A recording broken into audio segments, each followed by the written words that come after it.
So, what exactly is the way of love? Because I oftentimes feel that when it comes to our youth, we hear what can only be described as the opposite. Why do you take so many pictures of yourselves? We're lazy. We're really entitled. The millennials and Generation Z have the Peter Pan syndrome. They don't ever want to grow up.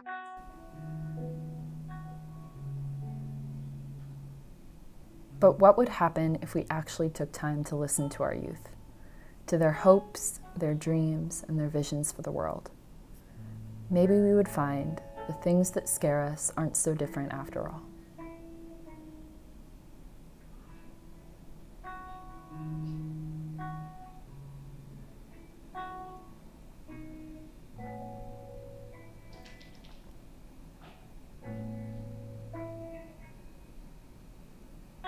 This year has truly changed the way we interact with one another, challenging us to find new ways to connect with those younger than us, those older than us, and those who might think differently than us. For many, this year has also challenged a relationship with God, as we face the loneliness, injustice, and fear that has characterized so much of the last few months. And yet, at the core of it all is our youth, leading with their faith, striving for justice and equity, and loving their neighbor despite their differences. Go is about the connections made by stepping out of one's comfort zone.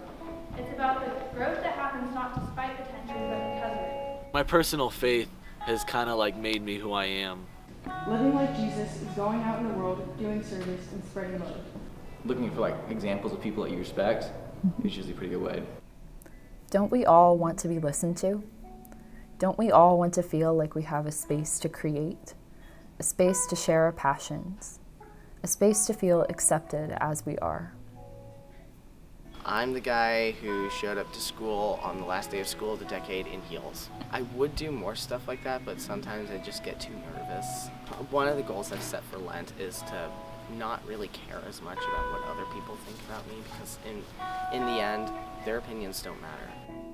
A safe space and a loving space, that is the place that God creates for us. We too can create this space for each other if we follow the way of love. But this begins with listening to our youth.